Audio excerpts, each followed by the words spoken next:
Ce qu'on a pu maîtriser, c'était le choix de fermer ou de rester ouvert. Selon les directives, on n'était pas obligé de fermer, du fait qu'on aurait pu continuer directement à faire de la livraison.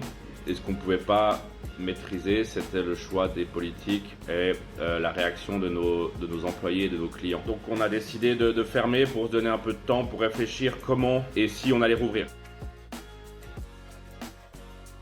Alors on a fait pas mal de briefs, on a passé du temps dans le restaurant pour essayer de s'organiser au mieux pour pouvoir faire respecter ces directives parce qu'on savait qu'on allait faire quand même beaucoup de livraisons. Donc on a dû mettre en place différentes règles avec les livreurs, avec les cuisiniers, avec la personne qui typait les livraisons, qui donnait les sacs aux livreurs pour garder les distances, on a dû commander des désinfectants, on a dû voir s'il n'y avait pas de rupture de stock.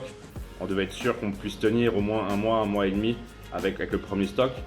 Après, il y a eu une deuxième réflexion sur la taille de notre menu. Est-ce qu'on voulait garder toute la carte? J'ai proposé de réduire la carte pour avoir moins de pertes, pour avoir plus de rapidité. Et ensuite, on a fait la table ronde avec nos employés pour voir si on avait assez d'employés qui étaient prêts à venir. Donc, on a démarré le 1er avril avec les livraisons avec Smooth et on a fait une grosse campagne de marketing pour annoncer qu'on était rouvert. Parce qu'il n'y avait personne dans les rues, donc c'était clairement que sur les réseaux sociaux que ça se passait.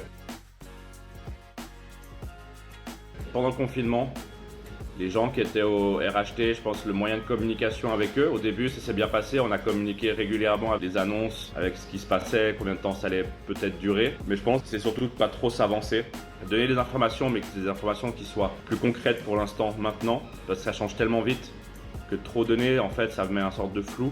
De trouver aussi un moyen de communiquer avec eux, peut-être autre que WhatsApp. Au début, on a essayé de faire des quiz, d'envoyer des quiz par WhatsApp pour qu'ils restent un peu actifs avec BlackTap. On leur envoyait des vidéos de comment ça se passait à BlackTap avec les employés qui étaient ici. Et puis sinon, je pense la communication avec les clients, peut-être d'être plus dynamique avec des vidéos TikTok ou des choses comme ça. De montrer qu'on est là sans se prendre trop au sérieux non plus, mais de montrer aussi ce qu'on a mis en place pour leur sécurité et qu'ils se sentent à l'aise en commandant chez nous.